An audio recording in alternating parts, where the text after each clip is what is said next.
Hello friends, welcome to the UPSC analyser. तो आज हम 6 जुलाई का इंडियन एक्सप्रेस डिस्कस करेंगे। यहाँ पर फर्स्ट न्यूज़ है, Stan Swamy's death in custody waiting for medical bail, ailing 84 year old passes away. तो ये जो स्टैन स्वामी जो ह्यूमन राइट एक्टिविस्ट थे, उनके डेथ से रिलेटेड जो न्यूज़ है और कैसे उनके केस ने ट्विस्ट और टर्न्स लिए, उनको बेल किस बेसिस पर डिनाई की गई, तो इस पर एक एडिटोरियल आया है, तो वो हम एडिटोरियल डिस्कस कर लेंगे। अब हम सेकेंड न्यूज़ पर चलते हैं। Gupkar says let down by meeting with PM before polls statehood. तो पीएजीडी ने जो भी एलाइज हैं, उन्होंने संडे को एक स्टेटमेंट जारी किया। उनका ये कहना है कि बीजेपी का ये commitment the floor of parliament पे कि वो रीस्टोर करेंगे स्टेटहुड, लेकिन मीटिंग के बाद जब प्राइम मिनिस्टर के साथ मीटिंग हुई दिल्ली में, तो उनके जो मेन एजेंडा है, तो पहले ये है कि डिलिमिटेशन होना चाहिए, उसके बाद इलेक्शंस होने चाहिए, उसके बाद कहीं जाके स्टेटहुड की बात होगी। तो ये लोग इससे संतुष्ट नहीं है। इनका पहले ये कहना है कि पहले स्टेटहुड देना चाहिए, उसके बाद इलेक्शन होने चाहिए। अब हम सेकेंड न्यूज़ पर चलते हैं। Uh Covid revision for 2022, CBSE plans 2 board exams for 10th-12th reduce syllabus. तो बेसिकली जो 2022 का सेशन है बोर्ड के लिए, 10th और 12th के लिए, उसको 2 टर्म में डिवाइड कर दिया गया है, टर्म 1 और टर्म 2। टर्म 1 एमसीक्यूज होंगे जो कि 90 मिनट ड्यूरेशन के होंगे, और टर्म 2 में एग्जाम होगा जो कि 2 घंटे का होगा, डिस्क्रिप्टिव एग्जाम्स होगा। लेकिन अगर कंडीशंस कंड्यूसिव नहीं रही तो वहाँ पर भी एमसीक्यू बेस्ड करा दिया जाएगा। तो central board of secondary education ने डिसाइड किया है कि क्लास 10th और 12th के लिए 2 टर्म एग्जाम्स कराए जाएंगे। तो ये वाली न्यूज़ है। यहाँ पर है, do not like it ignore SC junks plea on Congress tool kit. तो प्ली फाइल की गई थी जो कांग्रेस टूल किट वाली चीज़ है उससे रिलेटेड। तो एक प्रोब पिटीशन में ये कहा था कि प्रोब हो ही जानी चाहिए नेशनल इन्वेस्टिगेशन एजेंसी द्वारा, जो भी एलिगेशन है कि कांग्रेस पार्टी ने एक टूल किट क्रिएट की थी एनडीए गवर्नमेंट के अगेंस्ट एक कैंपेन चलाने के लिए, कोविड-19 जब चल रहा था सेकेंड वेव तब। तो कोर्ट ने इसमें पिटिशनर को ये बोला, ये जो मटेरियल है ये सिर्फ पार्ट ऑफ पॉलिटिकल प्रोपेगेंडा है और इंडिया एक डेमोक्रेसी है, अगर उन्हें टूल किट नहीं अच्छी लग रही है तो he should simply ignore it. अब हम नेक्स्ट न्यूज़ पे चलते हैं। Scraped 6 years ago 66A still in use. तो ये इंपॉर्टेंट न्यूज़ है।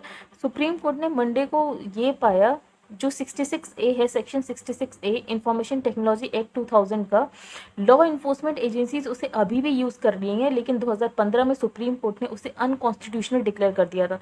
तो सुप्रीम कोर्ट के अनकॉन्स्टिट्यूशनल डिक्लेयर करने के बाद भी वो आज भी यूज़ हो रहा है। तो सेक्शन 66A जो है वो एम्पावर करता है पुलिस को कि वो अरेस्ट कर सकते हैं, कि अगर उन्हें उनके बेसिस पे, उनके डिस्क्रिशन पे वो डिसाइड कर सकते हैं कि कौन सी चीज़ ऑफेंसिव है, कौन सी चीज़ मेनेसिंग है, और उसके बेसिस पर किसी को भी अरेस्ट कर सकते हैं। तो it prescribe the punishment for sending messages through computer और any other communication device like a mobile phone और a tablet, and a conviction could fetch a maximum of 3 years in jail.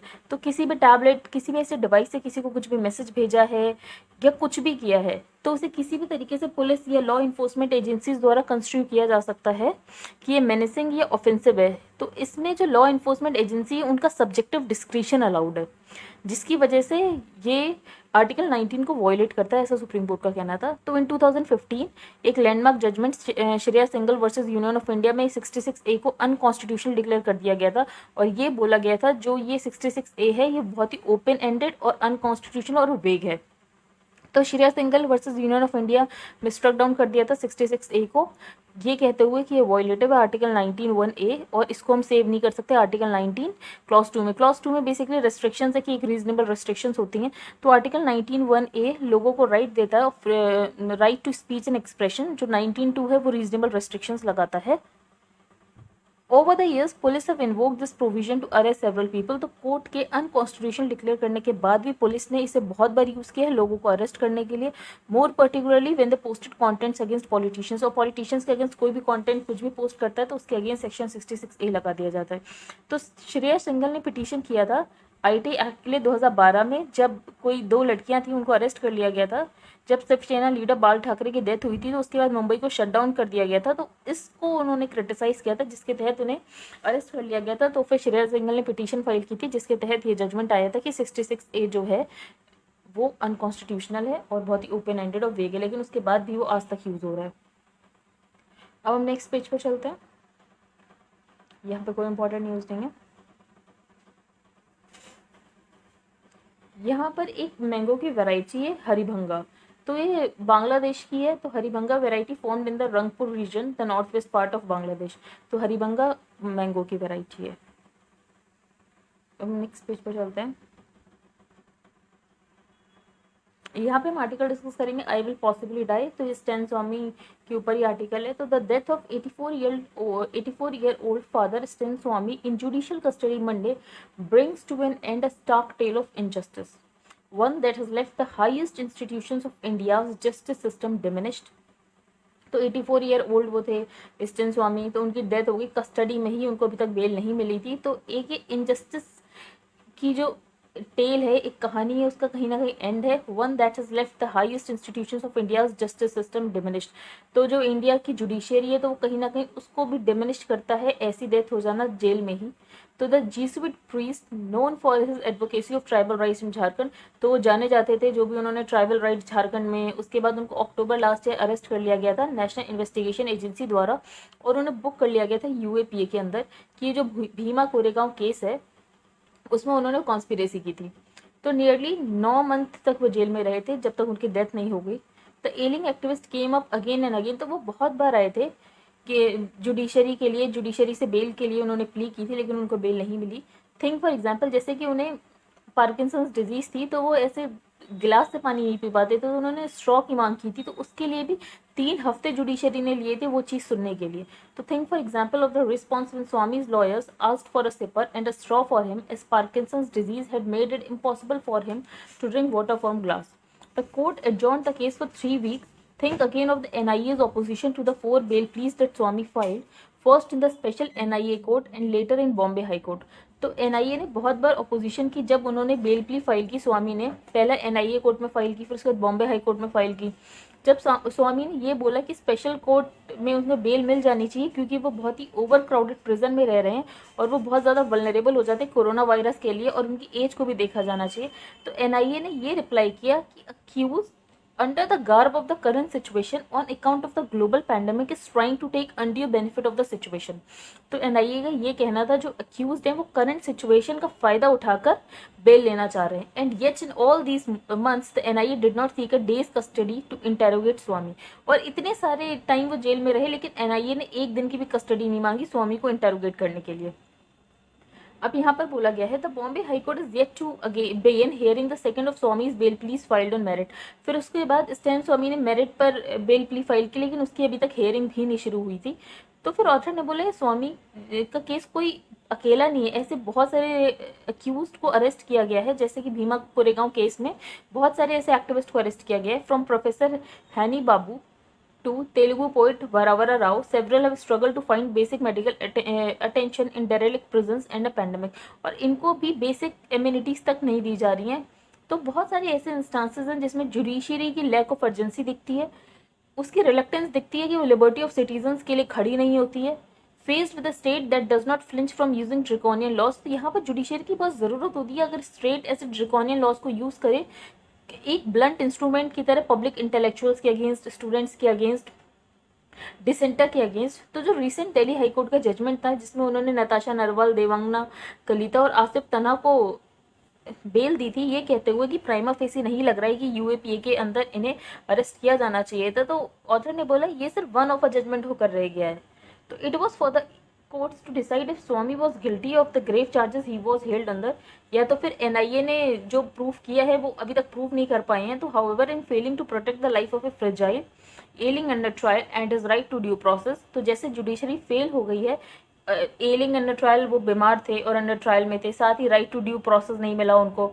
State और judiciary do not just shrink the space for dissent and dissenters, तो इससे जो state और judiciary है वो dissenters और decent के लिए स्पेस बहुत कम कर दे रही है। साथ ही एक वर्डिक्ट ऑफ हिस्ट्री आता है, अगर कोविड मैनेजमेंट में सुप्रीम कोर्ट या हाई कोर्ट्स ने एक ब्राइट लाइट दिखाई है तो ये जो केस है तो वो एक डार्क ब्लॉट है जुडिशरी पर।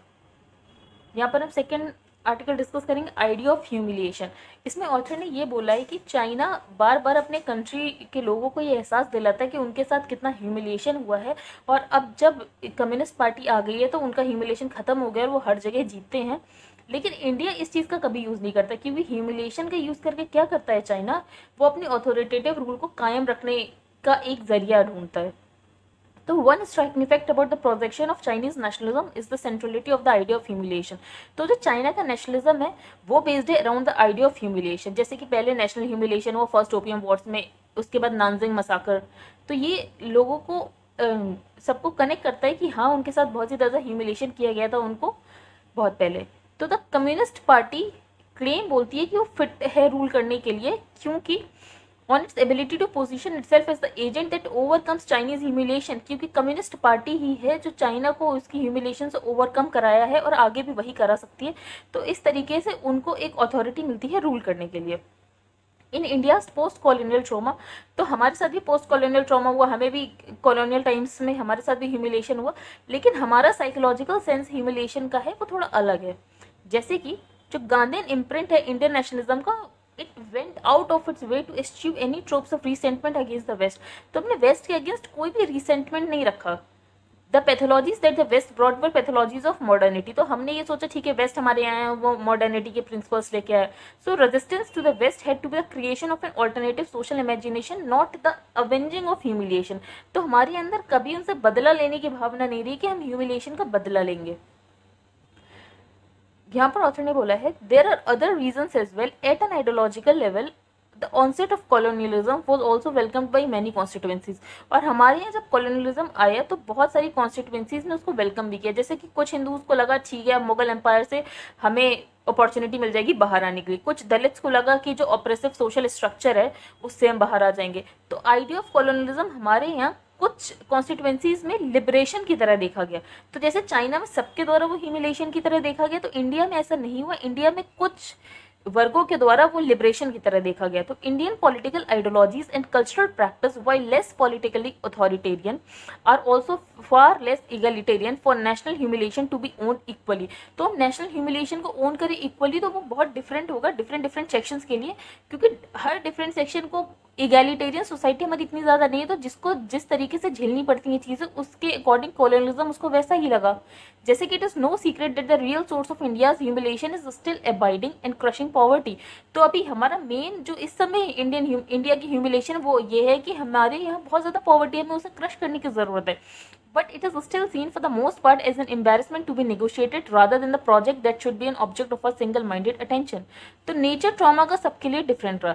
The Chinese construction of humiliation was directly structured around military defeat. तो चाइना का ये कि अगर वो उनको लगता है कि वो किसी मिलिट्री किसी वॉर में हार गए तो उनका ह्यूमिलिएशन होगा, जैसे कि वो ओपियम वॉर्स में हार गए, फिर जैपनीज इन्वेजन हो गया, तो ये सब उनके लिए ह्यूमिलिएशन हुआ। India's traumas, at least in terms of the scale of political violence and significance, turned out to be more self-inflicted. जैसे कि हमारे वॉर डिफाइन नहीं करते कि हमारे साथ ह्यूमिलिएशन हुआ। Ironically it is perhaps 1962 that is marked as national humiliation. Author ने बोला लेकिन आयरॉनिकली हमें 1962 के वॉर जिसमें हम चाइना से हार गए थे वो हमारे लिए नेशनल ह्यूमिलिएशन होना चाहिए, लेकिन हम ऐसा बिल्कुल फील नहीं करते हैं। But it suffering and trauma can't be diploid in the same way in which is the Chinese deploy memories of World War II as Rana Mitter has shown in his wonderful book China's Good War। तो जैसे हम 1962 में हारे पर हम इसको ऐसे depict नहीं करते कि हमारी ह्यूमिलेशन हो गया, लेकिन चाइना अगर कोई भी ऐसा वॉर हार जाता है जैसे वर्ल्ड वॉर 2 में, तो वो ऐसे शो करता है कि उसके साथ कितना बड़ा ह्यूमिलेशन हो गया। तो ऑथर ने बोला इन सब का पॉइंट क्या है, इन सब बातों का ये पॉइंट है जो प्रैक्टिकल और moral necessity of playing down national humiliation may not be a bad thing. जैसे हम अपने नेशनल ह्यूमिलेशन को प्ले डाउन करते हैं, हम नहीं मानते इन सारी हमारी मिलिट्री डिफीट से हमारा नेशनल ह्यूमिलेशन हुआ, तो इससे हमारी जो सोसाइटी वो लेस लिटरलाइज्ड होती है और साथ ही लेस ऑथोरिटेरियन सोसाइटी होती है। लेकिन इंडिया की एक अनरिजॉल्व टेंशन है, जैसे कि हम अपना ह्यूमिलेशन तो नहीं मानते लेकिन हम अपना पास्ट को ज़्यादा ही ग्लोरीफाई करते हैं, तो उसकी वजह से हम आगे के लिए कुछ नहीं करते हैं, फ्यूचर के लिए कुछ नहीं करते हैं। तो जैसे loud declamation of India being a vishwa guru, तो हम ऐसे डिक्लेम करते हैं कि हम विश्व गुरु थे, तो इससे बहुत ज़्यादा नेशनलिज्म आ रहा है। Are not signs of a new confidence, they are signs of a repressed sense of humiliation. तो अपने हम सेंस ऑफ ह्यूमिलेशन को कम करने के लिए ये सारी चीज़ें करते हैं, तो हम इसलिए अपने ट्रू सोर्सेज को कभी कन्फ्रंट ही नहीं कर पाते हैं। तो इंडिया के relative powerlessness and its inability to give most of its citizens a dignified life. तो इंडिया की जो रिलेटिव पावरलेसनेस है और वो अपने बहुत सारे लोगों को पॉवर्टी से बाहर नहीं निकाल पा रहा है, डिग्निफाइड लाइफ नहीं दे पा रहा है, इसीलिए हम ह्यूमिलेशन को ओवरकम करने के लिए फैंटेसी बना दी हमने कि जैसे हम विश्व गुरु थे, हम ये थे, हम वो थे। तो in his history in culture in internal division, China दूसरे हाथ पर ह्यूमिलिएशन को उसने एक मशीन बना दिया ताकि वो अपना जो ऑथोरिटेरियन रूल है उसको लेजिटिमाइज कर सके, पार्टी के प्लेस को स्ट्रॉन्ग कर सके और बेसिस कर सके विद एक्सटर्नल वर्ड से डील करने के लिए। तो how this countries deal with their own construct of humiliation may well determine the future. अब कंट्रीज कैसे अपनी ह्यूमिलिएशन को डील करती हैं तो उससे फ्यूचर डिटरमाइन होता है। आई होप आपको ये वाला आर्टिकल समझ आया होगा। अब हम नेक्स्ट आर्टिकल डिस्कस करेंगे, टर्की इन द नेबरहुड। तो ऑथर ने इसमें बताया कि टर्की कैसे इंपॉर्टेंट रोल प्ले कर रहा है। तो इंडिया को जहां जरूरत होनी चाहिए तो वहां से टर्की के साथ बायलेटरल रिलेशन रखें, और जहां पे जरूरत है वहां पे टर्की को स्नब भी करें। तो Delhi must deal with the number of new actors that have carved out a role for themselves in the reason.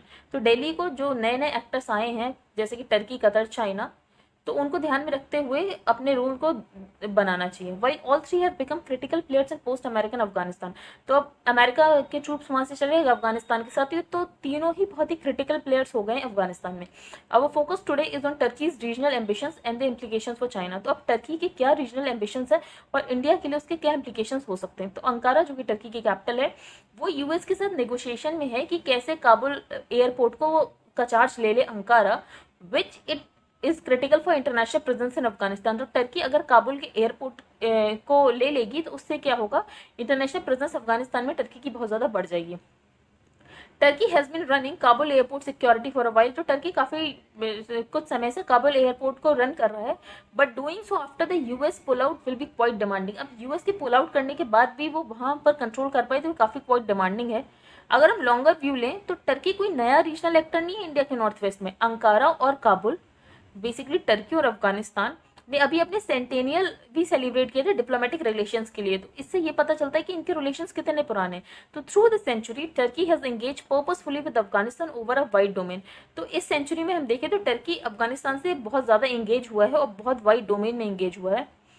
While it joined the NATO military mission in Afghanistan after the ouster of the Taliban at the end of 2001, Turkey ने NATO भी join किया था। Turkey ने कोई भी combat avoid किया है and differentiated itself from the western powers. और टर्की ने हमेशा अपने आप को वेस्टर्न पावर से डिफरेंशिएट किया है। अंकारा ने कंट्रीब्यूट किया अफगान मिलिट्री और पुलिस फोर्सेस के लिए, साथ ही बहुत ज्यादा इंडिपेंडेंट ह्यूमैनिटेरियन और डेवलपमेंट वर्क भी किया है अफगानिस्तान में। तो टर्की के गुड रिलेशन अफगानिस्तान के साथ भी है, पाकिस्तान के साथ भी है। तो they have also given space for Ankara to present itself as a mediator between the warring South Asian neighbors। तो जो टर्की का हार्ट ऑफ एशिया कॉन्फ्रेंस है और इस्तांबुल प्रोसेस है, तो बहुत ही मेजर डिप्लोमेटिक व्हीकल होते हैं ये अफगान रिकंसिलिएशन के लिए लास्ट फ्यू ईयर्स में यूज किए गए हैं। तो मतलब यूएस के लिए टर्की बहुत यूजफुल साबित हुआ है। तो wide spread goodwill for Turkey and Afghanistan has now come in handy for the US in managing some elements of the post withdrawal phase. तो अब यूएस को पोस्ट विड्रॉल फेज के मैनेजमेंट के लिए टर्की बहुत यूजफुल साबित हुआ है। टर्की ये नहीं है कि इनसे बदले में कुछ नहीं मांगे वेस्ट से, तो Turkey in return will of course demand its pound of flesh from the west. तो जो टर्की का ग्रोइंग रोल है अफगानिस्तान में, तो उससे बहुत ही डिफिकल्ट रिलेशन हो रहे हैं दिल्ली और अंकारा में। जैसे कि India's opposition to alliances and Turkey's alignments reflected divergent international orientations of Delhi and Ankara after the second world war. तो सेकंड वर्ल्ड वॉर के बाद ही इंडिया और टर्की के अलाइनमेंट्स अलग अलग हैं। And Turkey's deepening bilateral military security cooperation with Pakistan made it even harder for Delhi to take positive view of Ankara। तो जो टर्की है उसकी bilateral military security cooperation Pakistan के साथ बहुत ज़्यादा बढ़ रही है, तो वैसे भी इंडिया के लिए बहुत मुश्किल हो जाता है अंकारा के साथ कोई भी पॉजिटिव व्यू लेकर चलना।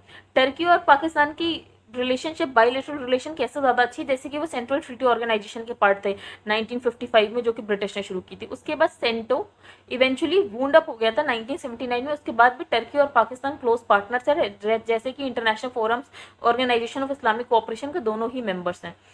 तो the shared secular values between Delhi and Ankara in the pre-Erdogan area were not enough to overcome the strategic differences between the two in the Cold War।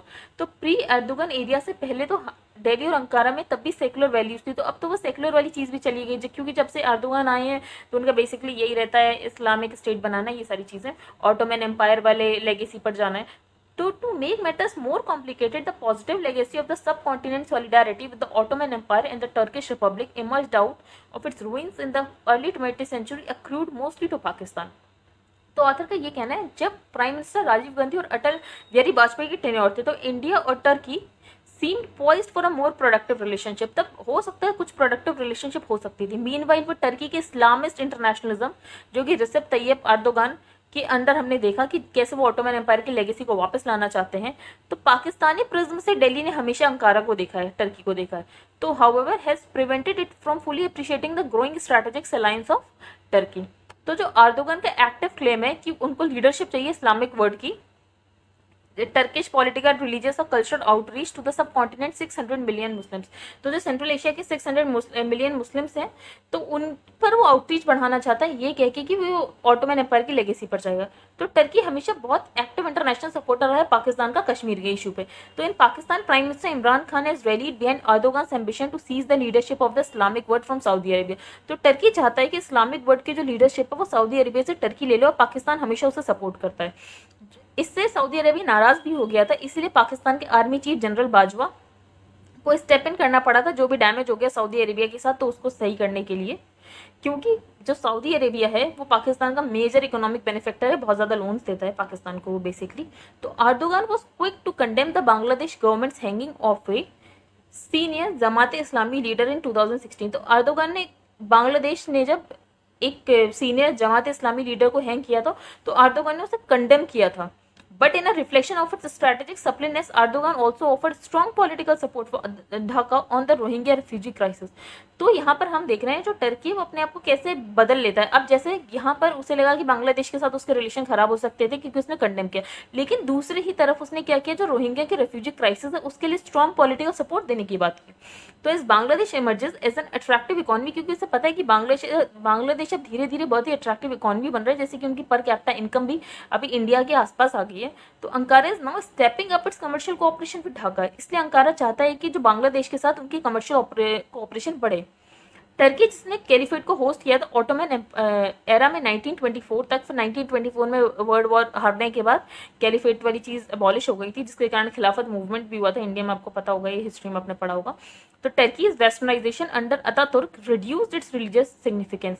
तो जब से कैलिफेट गए उसके बाद अतातुर्क आए, तो वहाँ पर इस्लामिस्ट वाली चीज़ हट गई, रिलीजन से रिलेटेड चीज़ें हट गई और टर्की का थोड़ा वेस्टर्नाइजेशन हो गया और रिलीजियस सिग्निफिकेंस कम होगी। तो जो अर्दोगान की अब इस्लामिस्ट पॉलिसीज है वो वापस से उस सेलियंस को वापस लाने की बात कर रहे हैं कि जहां पर उनकी रिलीजियस सिग्निफिकेंस हो। तो Erdogan strategy marks the declining relevance of old antinomies between alliances and autonomy. अब ऑथर ने बोला कुछ पॉइंट्स कंसिडर करो, जैसे कि टर्की मेंबर है नेटो का 1950 से ही, लेकिन अंकारा को कोई हेजिटेशन नहीं है कि वो नेटो पॉलिसी से ब्रेक कर ले अगर उसके इंटरेस्ट को सूट कर रहा हो। तो Turkey has learn to take advantage of its alliance without sacrificing its strategic autonomy. तो ये इंडिया को सीखने की बात है कि टर्की कैसे अपने अलायंस का फायदा भी ले लेता है और कभी भी अपनी स्ट्रेटेजिक ऑटोनॉमी को भी सैक्रिफाइस नहीं करता है। If the fear of the Soviet Union let Turkey to NATO, अब उस समय सोवियत यूनियन का डर था इसलिए टर्की नेटो के पास आया। अब वीकर रशिया की वजह से अर्दोगान मॉस्को के साथ कॉम्पीट और कोऑपरेट दोनों कर सकता है, जैसे कि अंकारा ने S-400 मिसाइल्स लिए from the Russia in defines of NATO. तो मतलब नेटो का मेंबर है टर्की और साथ ही साथ उसकी डिफाइंस के लिए रशिया से वेपन्स भी ले रहा है, while challenging Moscow's primacy in the Caucasus. तो टर्की पहला मुस्लिम मेजॉरिटी नेशन है जिसने फुल डिप्लोमेटिक रिलेशंस बनाए थे इजराइल के साथ। अब Erdogan now actively mobilises the Arab and the Islamic world against Israel without breaking relations with Tel Aviv. अब यहाँ पर हमने देखा कि टर्की ने रिलेशन बनाए, अब टर्की अरब और इस्लामिक वर्ल्ड को इजराइल के अगेंस्ट भड़काता है। तो इससे क्या पता चल रहा है कि टर्की अपनी पॉलिसीज को अपने अकॉर्डिंग मैनिपुलेट कर लेता है। Erdogan's outrage on Israel is about presenting himself as the better champion of Palestine than his Arab rivals. अब अर्दोगान खुद को ये प्रेजेंट करना चाहते हैं कि वो पैलेस्टीन के ज्यादा बेटर चैंपियन है उनके कॉज के as compared to Arab rivals. Skeptics question the sustainability of Erdogan's adventurism given Turkey's economic vulnerabilities at home and growing regional backlash from several countries including France, Russia, Egypt, Saudi Arabia, UAE and India।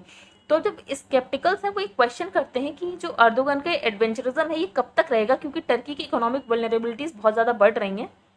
India जो कि हमेशा receiving end पे रहा है Erdogan के internationalism की वजह से, has multiple options in pushing back. जैसे कि रिसेंट नेवल एक्सरसाइज हुई थी इंडिया और ग्रीस की मेडिटेरेनियन में, तो इससे इंडिया की पॉसिबिलिटीज टर्की नेबरहुड में कुछ स्मॉल हिंट मिलता है उसके बारे में।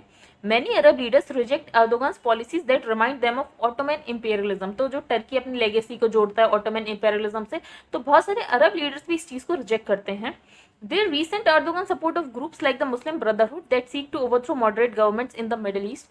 तो जो अर्दोगान के सपोर्ट है वो उन ग्रुप को सपोर्ट करना चाहते हैं मुस्लिम ब्रदरहुड बना के, और जो मॉडरेट गवर्नमेंट्स है मिडिल ईस्ट में उनको ओवरथ्रो करने के लिए। तो there is much that India can do up in its game in the Arab world. तो दिल्ली अवेयर है अर्दोगान की हिपोक्रेसी जो कि उनकी माइनॉरिटी राइट्स की हैं, जैसे कश्मीर में तो वो पिच करता है कि सेल्फ डिटर्मिनेशन होने चाहिए, साथ ही अपने देश की कुर्दिश माइनॉरिटीज के साथ कैसे उनके राइट्स को ट्रैम्पल करता है। तो ये सारी चीज़ें उसकी हिपोक्रेसी को दर्शाती हैं। For Delhi, there are larger lessons for Erdogan's regional ambitions. One is the new fluidity in geopolitics in India's extended neighborhood to the west, और दूसरा रीजनल पावर सब ग्रो हो रही है क्योंकि जो ग्रेटर पावर उनकी इन्फ्लुएंस वीक हो रही है, जैसे कि फॉर एग्जांपल यूएस ट्रूप चले गए तो यहाँ पे यूएस ट्रूप की इन्फ्लुएंस, यूएस की इन्फ्लुएंस वीकन होगी, लेकिन साथ ही साथ टर्की, पाकिस्तान, इन सब की इन्फ्लुएंस बढ़ गई, तो रीजनल पावर की इन्फ्लुएंस अब धीरे धीरे बढ़ रही है। तीसरा, religious ideology like the more secular ones is a cover for the pursuit for power. Finally Erdogan ने केयरफुली मॉड्यूलेट किया है कि कैसे वो मेजर पावर्स के साथ कन्फ्रंट करेंगे और साथ ही रिलेशन को ब्रेक डाउन भी नहीं करेंगे। तो फॉर अर्दोगन चॉइसेस ब्लैक और व्हाइट में नहीं, उन्होंने ग्रे एरिया बना लिया है, तो that should be a good guide for India's own relations with Turkey. तो दिल्ली को चैलेंज करना चाहिए टर्की की पोजीशन पे जहां उन्हें लगता है टर्की गलत है और कोई भी ऐसे रिसेंटमेंट कर रहा है, साथ ही उन्हें इंटेंसिव बायलेटरल एंगेजमेंट भी करनी चाहिए टर्की के साथ जहां पर इंडिया का फायदा हो रहा हो। अब नेक्स्ट पेज पर चलते हैं। यहाँ पर कोविन ऐप को अब बाकी नेशंस के लिए भी यूज कर सकते हैं, बाकी कंट्री के लिए भी ओपन कर देंगे। तो emphasising that each dose of the कोविड-19 vaccine is precious and the governments are concerned about making sure that each dose is tracked and wastage is minimised. तो प्राइम मिनिस्टर ने एम्फेसाइज की इस बात को कि सारी वैक्सीन की डोजेज बहुत ही ज़रूरी है और बिल्कुल भी वेस्टेज नहीं होना चाहिए, वैक्सीन का डोसेज का वेस्टेज मिनिमम होना चाहिए। इसी के लिए end to end digital approach की गई थी कोविन प्लेटफॉर्म के द्वारा। साथ ही उन्होंने ये सारी बातें कोविन ग्लोबल कॉन्क्लेव में की है और उन्होंने बोला है कि वैक्सीनेशन ट्रैकिंग प्लेटफॉर्म बहुत ज़्यादा ज़रूरी है क्योंकि ये डिजिटल पब्लिक गुड की तरह है ताकि वैक्सीन की वेस्टेज कम से कम हो सके। तो Modi said that CoWIN app was designed to be open source and that the digital platform is a readily available package for a developers. Given how the precious each dose of the vaccine is, तो कितनी ज़्यादा precious हर dose है vaccine की, तो governments concern है हर dose track हो सके और वेस्टेज को मिनिमाइज किया जा सके। तो ये पॉसिबल नहीं है अगर end to end digital approach ना हो। साथ ही में प्राइम मिनिस्टर मोदी ने ये भी बोला है कि वो अब बाकी कंट्रीज के लिए भी कोविन ऐप को ओपन करेंगे और साथ ही कस्टमाइज भी करेंगे उनकी लोकल रिक्वायरमेंट्स के अकॉर्डिंग। अब हम यहाँ पर चलते हैं नेक्स्ट पेज पर। यहाँ पे आईसीडीएस स्कीम के बारे में बताया गया। तो आईसीडीएस स्कीम आपको पता होगी, जो भी बच्चे होते हैं 6 महीने से लेकर 6 साल तक और जो भी प्रेग्नेंट और लैक्टेटिंग विमेन होती है उनको सप्लीमेंट्री न्यूट्रिशन प्रोवाइड किया जाता है, pre school non formal education provide की जाती है, न्यूट्रिशन और हेल्थ एजुकेशन प्रोवाइड की जाती है, इम्यूनाइजेशन प्रोवाइड किया जाता है, हेल्थ चेकअप और रेफरल सर्विसेज आंगनवाड़ी सर्विसेज के थ्रू प्रोवाइड की जाती है। लेकिन एक सर्वे किया गया जिसमें पता चला कि 55% बेनिफिशियरीज को ये सारी चीज़ें नहीं प्रोवाइड की गई थी आईसीडीएस के अंदर in the first 6 months of this year. तो ये रिपोर्ट रिलीज हुई थी राइट टू फूड कैंपेन, जिसमें ये पता चला है कि आईसीडीएस स्कीम के अंदर ये सारी चीज़ें नहीं प्रोवाइड की गई थी 55 बेनिफिशियरीज को झारखंड के अंदर। यहाँ पर reading section 43D clause 5 how it sets the bar for bail so high under UAPA. तो ये हम डिस्कस करेंगे। Just 2 days before his death Stan Swamy had move to the Bombay high Court. तो अपने डेथ से 2 दिन पहले Stan Swamy Bombay high Court में गए थे और उन्होंने चैलेंज किया था 43D5 को यूएपीए का, जो कि प्रोविजन स्वामी ने टर्म किया कि बहुत ही इल्यूजरी है। तो इसमें जो बेल है, बेल बहुत मुश्किल हो जाती है मिलना। तो उस बेल को कैसे कोर्ट ने अपने बेसिकली बहुत सारे जजमेंट्स के द्वारा दिखाया है कि जहाँ पे प्राइमा फेसी में हमें नहीं लगेगा कि ये केस बनना चाहिए यूएपीए के अगेंस्ट, तो वहाँ पर बेल दी जा सकती है। जैसे कि in the case of Zahoor Ahmad Shah Watali, यहाँ पर सुप्रीम कोर्ट ने ये बोला था कि court must accept the state's case. तो स्टेट का केस कोर्ट एक्सेप्ट करें बिना उसकी मेरिट्स को एग्जामिन किए हुए बेल को ग्रांट देते समय। लेकिन बाद में जब और भी रूलिंग्स आई तो कोर्ट ने इसकी ऑल्टरनेटिव रीडिंग ली। तो जहीर अहमद शाह वताली में जो उन्होंने जजमेंट दिया था उसकी एक ऑल्टरनेटिव रीडिंग ली और ये बोला कि right to a speedy trial और raising the bar for the state to book an individual under UAPA. तो जो हमारे पास राइट है स्पीडी ट्रायल का, और साथ ही स्टेट इंडिविजुअल को कितना बुक कर सकता है, उसके लिए क्या बार होनी चाहिए, उसको भी हायर सेट किया। जैसे कि यूएपीए 1967 में इनेक्ट किया गया था, बाद में उसे और स्ट्रेंथन किया गया 2008 में, 2012 में। The test for denying bail under the UAPA is that the court must be satisfied that a prima facie case exists against the accused। तो सबसे पहली बात ये बोली गई कि UAPA के अंदर आप अक्यूज को तभी रख सकते हो जब प्राइमा फेसी ये दिख रहा हो कि उसके ऊपर UAPA के चार्जेस लगने चाहिए। 2019 में सुप्रीम कोर्ट ने प्राइमा फेसी को डिफाइन बहुत नैरोली किया to mean that the courts must not analyse evidence. Court evidence को एनालाइज नहीं करेंगी, ना ही सर्कमस्टांसेस को एनालाइज करेंगे, बस जो भी स्टेट ने केस प्रेजेंट किया उसकी टोटलिटी देखेंगे। तो 43D5 ये रीड करता, notwithstanding any 3 content in the court, no person accused of an offence punishable under chapters 4 and 6 of this act shall if in custody be released on bail और on his own bond unless the public prosecutor has been given an opportunity of being heard on the applicability of such release। लेकिन court ने बहुत बार bell दी भी है, जैसे कि union of India versus के नजीब जनवरी this year. 3 जज बेंच तो थी सुप्रीम कोर्ट की, headed by Chief Justice N V Ramana. उन्होंने अपील की था grant of bail under UAPA, जहां पर अक्यूज बहुत सारे टाइम से इनकार्सरेशन में था, मतलब अभी अंडर ट्रायल चल रहा था, अभी कुछ जजमेंट नहीं आया था, लेकिन उसके बाद भी इतना सब्सटेंशियल टाइम वो जेल में था, इसलिए कोर्ट ने उसको बेल ग्रांट कर दी। The courts are expected to appreciate the legislative policy against grant of bail, but the rigors of such provision will melt down where there is no likelihood of trials being completed within a reasonable time. तो जो legislative policy होती है, court को उसको appreciate करना चाहिए, लेकिन साथ ही ये भी देखना चाहिए जो इंसान है उसका कभी ट्रायल पूरा होगा भी या नहीं, या तो फिर वो हमेशा ही जेल में रह जाएगा। तो इस बेसिस पे कोर्ट उसको बेल दे सकती है। तो such an approach would safeguard against the possibility of provisions like section 43D5 of the UPA.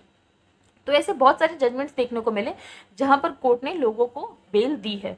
तो बॉम्बे हाई कोर्ट ने जैसे बेल दी थी तेलुगु पोएट वरावर राव, और साथ में स्वामी को भी दी थी, ये पहले जब अरेस्ट हुए थे तो उनको बेल दे दी गई थी इस ग्राउंड पे, सिकनेस और एडवांस्ड एज के ग्राउंड पे। साथ ही जून 17 में कर्नाटका हाई कोर्ट ने 115 अक्यूज को जो कि यूएपीए के अंदर चार्ज थे उनको बेल दे दी गई थी, ये कहते हुए कि NIA court had extended the time for investigation, और आज तक उन्होंने अक्यूज को सुना ही नहीं, बस वो इन्वेस्टिगेशन का टाइम बढ़ाए जा रहे। तो कोर्ट ने बोला था फंडामेंटल राइट है to be treated fairly under the law of the accused was violated. तो हर इंसान को राइट है टू बी ट्रीटेड फेयरली, तो उसको वायलेट किया गया, इस बेसिस पे उनको बेल दे दी गई थी। इसके अलावा अभी रिसेंट दिल्ली हाई कोर्ट ने 3 एक्टिविस्ट को बेल दी, ये कहते हुए जो टेररिस्ट ऑफेंस है और जो राइट टू डिसेंट उन दोनों में एक थिन लाइन है, वो ब्लर होती हुई दिख रही है, इसलिए उन्होंने बेल दे दी, और प्राइमा फेसी में ऐसा कुछ उन्हें कुछ दिखा नहीं। तो ये सारी चीजें हम नेक्स्ट पेज पे चलते हैं। Militant setup attacks against Pakistan China interest amid Afghan chaos. तो अभी जैसे कि तालिबान ने स्टेप अप कर दिया है, अफगानिस्तान से जैसे कि ट्रूप्स गए हैं यूएस ट्रूप्स, तो तालिबान ने बेसिकली कैप्चर करना शुरू कर दिया है सारे बेसेस। इसके बाद अगर हम देखें तो जो मिलिटेंट ग्रुप्स हैं जो कि पाकिस्तान और चाइना के अपोज है, उन्होंने भी अपने असॉल्ट्स बढ़ा दिए, जैसे कि तहरीक तालिबान पाकिस्तान जो कि बनी थी पाकिस्तान के अगेंस्ट वॉर करने के लिए, which is based in insurgency against Pakistan for several years. तो वो फिर से एक्टिव होगी ट्राइबल एरियाज में, जैसे कि Khyber Pakhtunkhwa province with efforts to take control of several areas. इसके अलावा unlike the TTP, the 4 Baloch rebel groups operating under the umbrella of the Baloch Raji Aajoi संगर, तो वो चाइना को ऑपरेशन के अगेंस्ट जो चाइना गोडार पोर्ट बना रहा है और भी बलूचिस्तान में जो प्रोजेक्ट्स बना रहा है अंडर यूएसडी, जो $60 बिलियन का लोन दिया चाइना पाकिस्तान इकोनॉमिक कॉरिडोर। तो ये जो बलोच रेबल ग्रुप्स हैं उनको ये चीज़ें पसंद नहीं आ रही, तो उन्होंने इंसर्जेंसी इनके अगेंस्ट भी शुरू कर दी है। तो जब हम देख रहे हैं जब यूएस ट्रूप्स यहाँ से गए हैं, तो ये जो मिलिटेंट ग्रुप्स हैं ये भी बहुत ज़्यादा एक्टिव हो गए हैं। यहाँ पे साउथ अफ्रीका के कॉन्स्टिट्यूशन में तो death sentence was declared unconstitutional in south Africa. तो साउथ अफ्रीका में जो डेथ सेंटेंस है वो अनकॉन्स्टिट्यूशनल है। अब हम ये पढ़ेंगे OPEC's output pact proposal, how will decision affect India. तो ओपेक बेसिकली आपको पता होगा, ओपेक प्लस जो ग्रुप है कंट्रीज का, इन्होंने एक 2 साल का एग्रीमेंट किया था जिसमें इन्होंने ये बोला था कि स्टीप कट्स करेंगे क्रूड प्रोडक्शन में, ताकि जो शार्प फॉल हो रहा है in the price of oil. तो आपको पता होगा कोविड-19 पैंडेमिक में जो ऑयल थी तो उसकी इतनी डिमांड नहीं थी, तो उसकी वजह से उसके जो प्राइसेस है वो बहुत ज़्यादा फॉल हो रहे थे। तो इन ओपेक कंट्रीज ने डिसाइड किया साथ में कि हम एक काम करते हैं, हम इसकी सप्लाई कट कर देते हैं ताकि प्राइसेस स्टेबल हो जाएं। लेकिन अब प्राइसेस स्टेबल हो गए, उसके बाद भी ये सप्लाई को कम करके इन्होंने रख रखा है ताकि इनको ज़्यादा पैसे मिले। तो ब्रेंट क्रूड हिट, तो आपको पता होना चाहिए ब्रेंट क्रूड इंडेक्स किससे रिलेटेड है, तो ये इससे रिलेटेड ऑयल से। जैसे कि इस बार क्वेश्चन आया था वेस्ट टेक्सास इंटरमीडिएट किससे रिलेटेड है, तो ये सारी चीज़ें कभी आपको कीवर्ड्स पूछे जा सकते हैं, तो ये सारे पता होने चाहिए। तो ब्रेंट क्रूड इंडेक्स, तो इन नवंबर 2020 however the price of Brent crude started climbing consistently. तो अभी प्राइस बढ़ने लग गया है, लेकिन उसके बाद भी इन्होंने लोअर लेवल्स प्रोडक्शन रख रखे हैं despite crude oil prices reaching pre Covid levels. तो अब इनके प्राइस प्री कोविड लेवल्स पर पहुंच गए, लेकिन साथ ही साथ इन्होंने उसके बाद भी सप्लाई कम कर रखी है ताकि इनको ज्यादा पैसे मिले। तो the OPEC plus group ran into sharp criticism from developing economies. तो इंडिया और इन सारी कंट्रीज ने इनको क्रिटिसाइज भी किया कि इन्होंने जानबूझ के अपने प्रोडक्शन कम किए ताकि जो बैरल है वो महंगे में पड़े। If the UAE and other OPEC nations do not reach an agreement to increase production, अगर ये अपनी प्रोडक्शन नहीं बढ़ाते हैं तो जो इंडिया में पेट्रोल और डीजल के प्राइस हम देख रहे हैं बहुत ज़्यादा बढ़ रहे हैं, तो वो शायद ही कोई राहत मिले जल्द ही उसमें। तो India is currently facing record high prices petrol diesel के। तो इसमें सिर्फ इसी का हाथ नहीं होता है कि डिमांड सप्लाई ओपेक से रिलेटेड, इसमें इंडिया में जो टैक्सेस लगते हैं, एक्साइज लगते हैं, तो उसका भी कहीं ना कहीं हाथ होता है, स्टेट का वैट लगता है। यहाँ पर हम नेक्स्ट न्यूज़ डिस्कस करेंगे। हाँ, हम ये डिस्कस करेंगे looking to open source e commerce processes DPIIT sets panel. तो DPIIT क्या शुरू कर रहा है, open network for digital commerce. तो DPIIT एक चीज बना रहा है, open network for digital commerce. ये क्यों बना रहा है, एक इसके लिए एडवाइजरी काउंसिल भी बनाई गई जिसमें 9 मेंबर्स हैं, जिसमें नेशनल हेल्थ अथॉरिटी के CEO RS शर्मा भी हैं, साथ ही इन्फोसिस के नॉन एग्जीक्यूटिव चेयरमैन नंदन निलेकानी भी हैं। तो नंदन निलेकानी कमेटी आपने डिजिटल उससे रिलेटेड पढ़ी भी होगी। तो through the ONDC, the government is looking to standardize protocols for onboarding stakeholders such as sellers on e-market places. तो ONDC का बेसिकली एम ये है कि एक ओपन नेटवर्क डेवलप करेगा, एक ओपन सोर्स मेथोडोलॉजी जिसमें सारे स्पेसिफिक प्लेटफॉर्म में ओपन नेटवर्क प्रोटोकॉल्स होंगे जिससे ट्रांसपेरेंसी मेंटेन रहे। तो जो ONDC है वो एंटायर वैल्यू चेन को डिजिटाइज कर देगा, ऑपरेशंस को स्टैंडर्डाइज करेगा, प्रमोट करेगा इंक्लूजन ऑफ सप्लायर्स, साथ ही एफिशिएंसी लाने की कोशिश करेगा लॉजिस्टिक्स में, और वैल्यू फॉर कस्टमर्स बढ़ाने की कोशिश करेगा। तो इम्प्लीमेंटेशन ONDC का वो सेम होगा जैसे कि यूनिफाइड पेमेंट इंटरफेस है, UPI है, ताकि ऑपरेशनल एस्पेक्ट्स में जो वेरिएशंस हैं उनको सही किया जा सके, ई कॉमर्स प्लेटफॉर्म्स को सबको एक लेवल पर लाके। These include processes such as vendor onboarding, vendor discovery, price discovery, ये सारी चीज़ें, मतलब सारी चीज़ों को एक तरीके से इंटीग्रेट कर देना, ताकि डिजिटाइजेशन के थ्रू इंटीग्रेट कर देना ताकि सेम लेवल फीड मिल सके सबको। आई होप आपको आज का न्यूज़पेपर समझ आया होगा। If you like the video then please like share and subscribe. Thank you and have a nice day.